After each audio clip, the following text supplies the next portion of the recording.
그러니까 이게 시편이 순서대로 써있지 않았다는 건 뭐냐면, 그러니까 밧세바하고 간음하고 우리아를 죽이고 그러한 범죄를 저지른 다음에 하나님이 이 피문선으로 성전 건축하지 못할 것이라는 징계와 용서를 받은 그 경험을 배경으로 51편에서는요 이 용서를 구하는 간절히 기도가 나와요.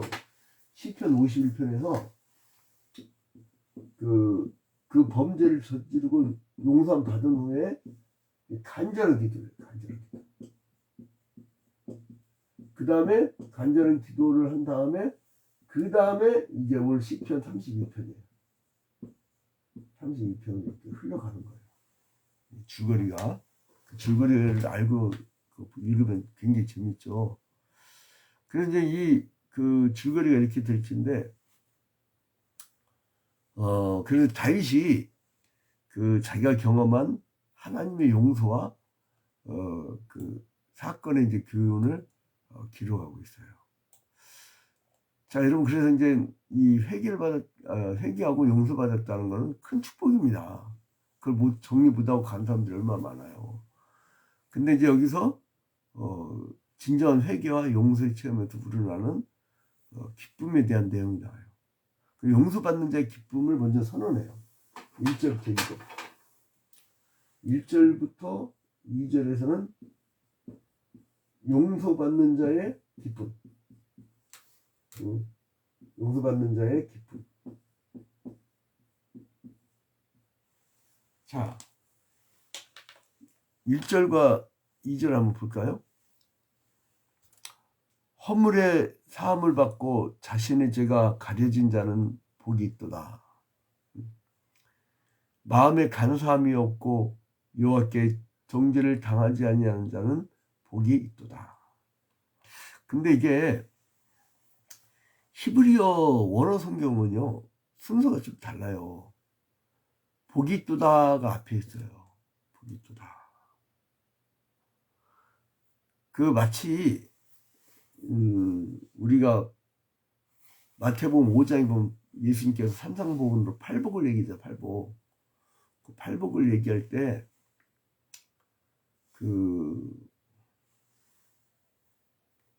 심령이 가난한 자는 복이 있나니 천국이 저희 것이며, 이런 순서로 나가잖아요. 팔복이 순서가 뭐 하면 복이 있나니, 그게 아니에요. 그 헬라 성경도 마찬가지예요. 복 있는 사람은 심령이 가난하다. 그래서 그 심령에 천국이 있다. 그러니까 우리는 내가 행위를 뭘 하면 복을 받는다는 우리 대한민국의 독특한 기복적인. 그래서요, 그 무당들이 요즘에는 굉장히 이제 이 무속신앙에 대해서 우리가 이제 팀을 이루어갖고 연구를 하고 추적을 하고 조만간에 여러분 대형 폭탄이 이제 터질 텐데, 얼마나 무속신앙이 우리나라 깊이까지 이렇게 관여하고 있는지, 근데 희한한 게 뭐냐면, 대한민국은 이 축복을 받다가도 못 받들잖아 봐. 왜냐면, 사람들 대부분이요, 그 무속신앙 어떠냐고. 무슨 일 하기 전에 점 보는 건 당연하지 않냐고. 그게 대다수예요. 특히 노인네들.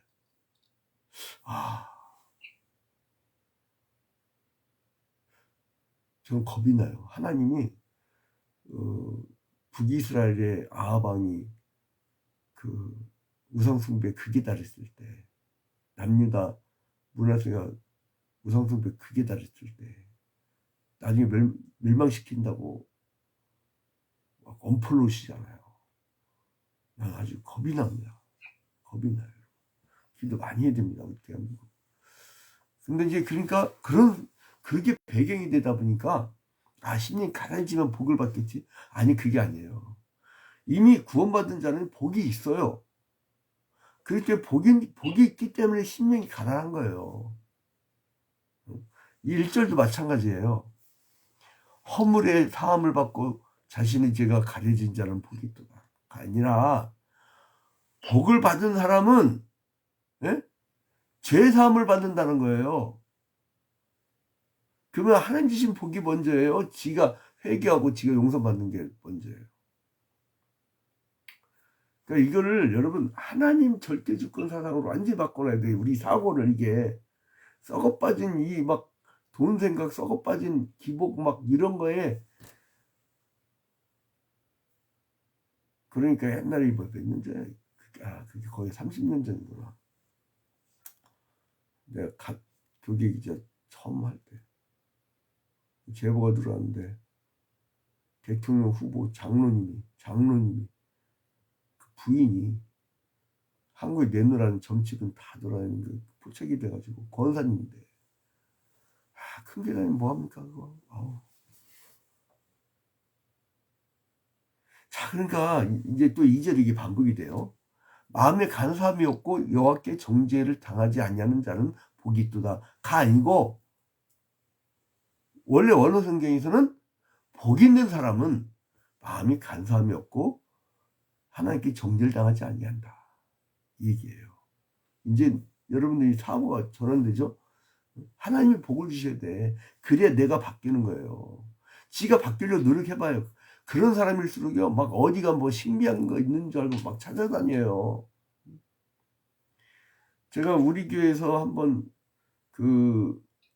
그때 제 YMCA 이사장 취임식 때인가?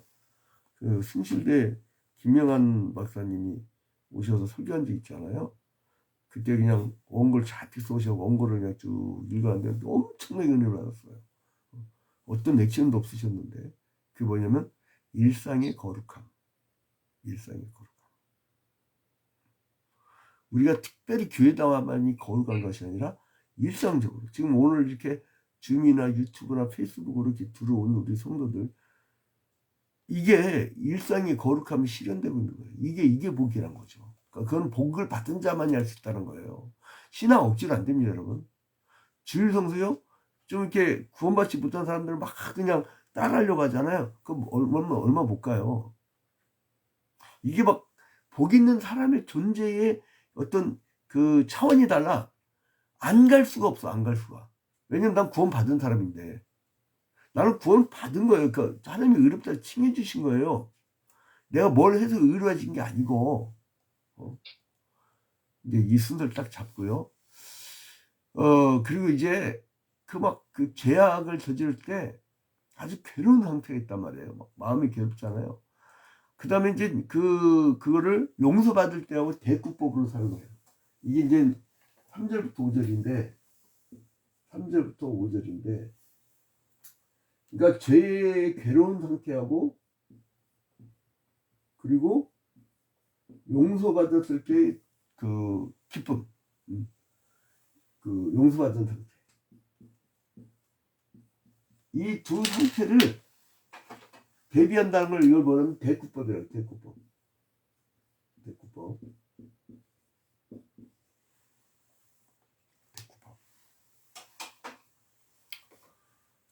자 이제 3절부터 5절 볼까요? 내가 입을 열지 아니할 때에 종일 신음함으로 내 뼈가 쇠하였도다. 그러니까 막 자기가 죄를 고백하지 않고 있을 때는 막 신음했대요. 높은 뜻 정의교회 그 목사님 이런 말씀하시더라고요. 자기가 도저히 이게 현대인들이 죄를 너무 많이 져가지고 고백을 시켰대요. 교인들한테 중직들 모아놓고 우리 정말 회개하자. 죄 있으면 다 털어놓자. 근데 대다수 안 쳐. 그걸 다 어떻게 다 얘기해.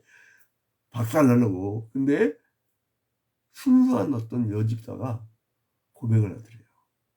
남편 모르게 8년 동안 아무도 모르게 만났던 정부가 있었던 거예요. 그 소리를 다 뒤집어진 거죠. 근데 자기가 막 펑펑 울고 회개한 다음에 그 남자 딱 드는 거예요. 그리고 막 정말 안나 시몬 안나처럼 아예 그냥 정말 교회당에서 아예 그냥 살면서 막 그냥 눈물을 흘리면서 완전히 변화가 되는.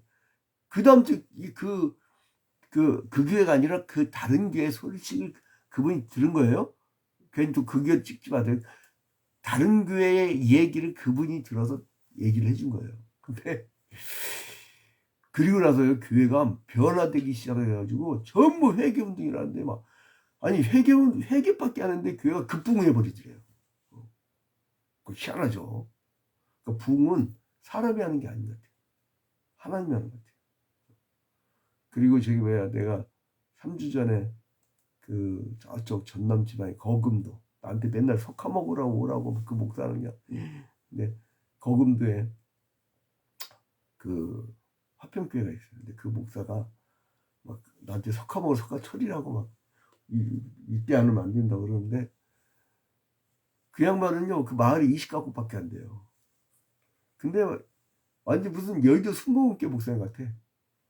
막 그 만족함과 그 행복함이 이루 말할 수 없어.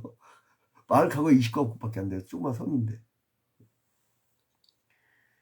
자, 그러니까 이게 뭐냐면 입을 열지 아니할 때 내가 종일 씹는 마음으로 내 뼈가 새하였도다.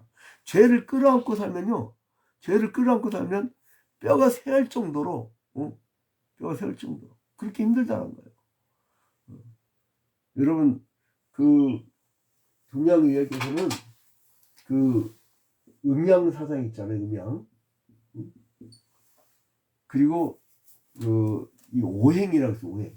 그래서 목, 화, 토, 금, 수 이거를 이제 배우주라고 소우주에 적용해가지고 이게 이제 목은 간담이요, 화는 심장과 심포요, 토는 비위요, 금은 폐와 대장이요, 그리고 이제는 심장과 방광이라. 그 이제 각 역할은 시간이 없으니까 일관하고 이 신장계통은요 뼈를 막 삭힌대요. 뼈를 막 삭힌대요. 그리고 이제 이 사람이 이 뼈를 삭게 한다는 거예요. 그래서 애들 놀래키면은 안 된다는 거예요. 애들 극도로 공포에 휩싸이게 하면 애들이 키가 안 큰다는 거예요. 우리나라 유교 질서로 율법주의적인 교육을 시켰었잖아요. 그때 우리 민족이 키가 작았어요. 요즘 아이들은 막 자유분방했고 쭉쭉쭉 콩나물 자라잖아요. 평균 키가. 그러니까 이 3절에 보니까 내가 입을 열지 않을 때 종일 씹는 마음으로 내 뼈가 새하였도다. 회개 안 하니까 막 뼈가 바짝바짝 열난다는 거예요. 자사의 광명 찾으면 얼마나 행복합니까? 근데 4절에 보니까 주의 손이 주의로 나를 누르오니 내 지력이 빠져서 여름 가뭄에 마른같이 되었다. 그러니까 이 하나님을 의지하고 사는 인간들은 이 죄를 짓고 나면 주님이 보실 것 같다고 겁이 나가지고 완전히 여름 가뭄에 마름. 여러분 여름철에 가물어 봐요. 물이 없으면 어떻게 됩니까 이거. 씻지도 못하고 마시는 건 마시지도 못하고. 근데 이제 이 대꾸법 배웠지, 대꾸법. 이 용서받을 때 상태 5절에 나와요. 내가 이르기를 내 허물을 여호와께 자복하리라 하고 주께 내 죄를 아뢰고 내 죄악을 숨기지 아니하였더니 곧 주께서 내 죄악을 사하셨나이다. 내가 막 자복을 했어요. 이제. 그랬더니 주님이 내가 이제 전혀 숨기지 않고 막 자복을 했더니 주님이 내 죄악을 다 사해 주셨대요. 그래서 이제 그 다음에 이제 6절부터 이제 10절까지는 뭐를 얘기하냐면 자기의 체험을 바탕으로 해서 주님한테 회개 기도를 드리면 주님께 보호해 주시고 인도해 주실 거야. 너희들도 그렇게 해. 그 얘기예요. 그래서 6절부터 10절에 그 회개하고 자복하면 주님께서 용서해 주신다. 그래서 히브리서에서 내가 다시는 죄악을 기억지 아니하리라 그러잖아요. 그 다음에 이제 11절에 보면 사람들에게 그러니까 이 용서해 주신 하나님을 찬양하라 라고 노래를 하면서 끝내요. 이 11절이 이제 그 용서해 주신 하나님을 찬양하라. 찬양하라. 이러고 끝맺음을 하죠. 자, 그럼 이제 결론을 맺도록 하겠습니다. 오늘 좀 빨리 들으면요. 회개는 죄악을 인정하고 그로부터 돌이켜서 다시는 죄를 짓지 않기로 하는 결단이에요. 이 다윗이란 사람은 신약의 예수 그리스도의 예표요, 그림자요, 모형으로 그 심볼로 미리 말씀하신 거잖아요. 그러니까 그 제사함이라는 것이 얼마나 중요한 것을 얘기합니다. 그러니까 다시는 죄를 짓지 않기로 결단을 내리고 나면 주님이 다 용서해 주시고, 그 다음에 이 다윗이 왜 멋진 모습을 갖냐면 이 이후에 회개한 이후에 다시는 그 죄를 범죄치 아니하였다라고 나와요. 인간은 연약해서요. 그 죄는 두 가지가 있는데, 하나는 에덴 동산에서 인간이 근본적으로 지은 죄, 그걸 원죄라고 그래요. 오리지널 신, 원죄. 그 원죄는 예수 그리스도의 보혈의 피로, 구원의 피로, 그 대속의 피로 우리가 씻겨질 수 있어요. 그러니까 신분이 바뀌는 거죠. 그 이제 저쪽 예를 들어서 대학 분교 같은 데 있는데, 대학 분교 같은 데서 그 성적이 우수하게 누른 애들이 있어요. 그럼 그 학교에서 일정 정도 성적을 유지하면 이 아이를 그 본교로 소속 변경을 시켜요. 그럼 이게 얘가 완전히 바뀌어. 이게 완전히 이쪽으로 딱 바뀌고 나면 이제 달라진 거죠. 우리나라도 마찬가지죠. 그 외국인이 가서 살다가 귀하라고 하죠. 귀하. 완전히 이제 바뀌는 거예요. 딱 사람이 바뀌는 거예요. 그거예요. 그게 이제 이게 원죄는 그렇게 쉽게 지는데, 문제는 뭐냐면 자범죄. 이 죄의 근성은 바뀝니까? 그 바뀌질 않아요. 그러니까 계속적으로 여러분, 그 베드로가 예수 따라가면서 자기가 회개 자복하고 변화할 것 됐는데, 나중에 예수님 잡혀가는 날 밤 뭐를 꺼내고 품에서 칼을 그러니까 열성당원이었을 때 그 기질은 못 버린 거예요. 못 버린 거예요. 목사, 장로, 권사가 안수집사가 됐다고 해서 이 근성이 바뀝니까? 잘 안 바뀌어요. 그래서 계속적으로 우리가 왜 성화를 위한 기도를 계속 해 나가냐면 자기가 바뀌려고, 그러니까 자범죄를 저지르지 않고 계속적으로 바뀌려고 막 노력하는 거예요.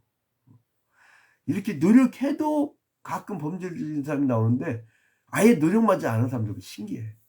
그 어떻게 뻔뻔하게 천국 갈 생각을 하는지 난 도대체 이해는. 그러니까 칭의로 구원받았으면, 우리 그 개혁지 신앙이 의로 하나님께 일단 칭의해서 구원받은 거예요. 그러나 성화의 노력을 해야 됩니다. 그거 꼭 기억하셔야 돼요. 그래서 이제 하나님께서 인간에게 구원을 베푸시되 반드시 인간이 스스로 자기가 죄인임을 깨닫고 회개하는 과정을 반드시 거치게 해요. 그러니까 용서는 뭐냐? 용서는 그냥 용서해 주는 거는 용서가 아니에요, 여러분. 어떤 나라가 침략해갖고 한 나라를 식민지를 만들었고 엄청난 인권 탄압을 했다. 근데 그냥 용서해 준다. 그건 또라이들이야. 상대방이 사죄하고 회개하고 다시는 안 그러겠다고 그 각서를 딱 쓰고 그때에 보상 안 받고 용서해 주면 용서해 주는 거예요. 그러니까 용서는 뭐냐? 회개 후에 주어지는 축복입니다. 오늘 하루도 이렇게 회개의 기쁨을 누리는, 그 다음부터 오는 그 자유함, 그 다음부터 오는 천국의 기쁨을 누리는 여러분이 되시기를 주님의 이름으로 축원드립니다.